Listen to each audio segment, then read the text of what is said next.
Guys এখানে আমার পোলাবেনগুলো কয়েকটা এনিমির সাথে ফাইট করতে গেলে সবাই মিলে মেরে দিছে, কিন্তু আমি এখানে এনিমিগুলোকে মারতে এসে দেখি তিনটে এনিমি একসাথে। আসসালামু আলাইকুম বড়। কিন্তু ভাই আমি যদি এনিমিগুলোর সাথে ফাইট নিতে যাই তাহলে সবাই মিলে আমাকে মেরে দেবে, তাই জন্য এখান থেকে ভেগে যাওয়াটা ভালো। আর এদিকে আমার কাছে একটা টাকা পয়সা নেই, আমার টিমমেটগুলোকে রিভাইভ দিতে হবে।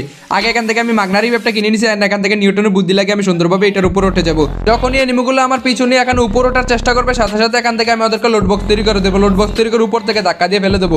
কিন্তু ভাই এনিমিগুলো হয়তো আমাকে ঘুরতেছে, কিন্তু ওরা তো বুঝতে পারতেছে না আমি যে এখানে উপরে বসে আছি। ওই যে একটা চলে এসে ভিতরে, এনিমিটা মনে হয় বুঝে গেছে, আমি যেন উপরে বসে আছি, এনিমিটা মনে হয় বুঝে গেছে। কিন্তু সমস্যা নাই, কোনো সমস্যা নাই, এখান থেকে আমি এনিমিগুলোকে সুন্দরভাবে মেরে দিতে পারবো। এন্ড আমার পোলাবেনগুলোকে একেবারে পানির মধ্যে সহজভাবে রিভাইভ করে দিতে পারবো। আমার কাছে নাপাপরি আছে, নাপাপরিগুলো লাগাই দিই। কারণ কি হবে, নাপাপরিগুলো লাগাই দিলে যখন এনিমিগুলো উপরে ওঠার চেষ্টা করবে তখন এই নাপাপরিতে কিছু ড্যামেজ খাবে। এন্ড এখান থেকে আমি গুতাই দিয়ে ওদেরকে লোড বক্স তৈরি করে ফেলবো। কিন্তু ভাই ওরা তো উপরে উঠতেছে না, সমস্যা নেই, আমার কাছে গোড়ার ডিম আছে, একটা গোড়ার ডিম মেরে দেয়। এন্ড দূর আমাদের গোড়ার ডিমও কিছু করতে পারতেছে না, কোনো সমস্যা নেই, এনিমি উপরে ওঠার সাথে সাথে মেরে দেবে। এন্ড এনিমিগুলো উপরে উঠতেছে না, উপর ওই যে একটা চলেছে এন্ড উপর থেকে ধাক্কা দিয়ে ফেলে দিলাম। আমার নাপাপরি ওর পাছার নিচে ফাইটা গেছে, আর আমি উপর থেকে ওকে ধাক্কা দিয়ে ফেলে দিছি। একেবারে একটা লোড, একেবারে ফ্রি কিল বলতে পারো। এন্ড এদিকে আরেকটাকে গুতা দিতে লোড বক্স হয়ে গেল রে। ওর ওই ছেলেটা ওইদিকে একটা ফাইট করতেছিল, কিন্তু পিছন থেকে আমি লোড বক্স তৈরি করে দিলাম। এন্ড এখান থেকে আমার পোলাপেনগুলো জন্ম হয়ে গেল, কি পানির মতো সহজভাবে রিভাইভ করে দিলাম।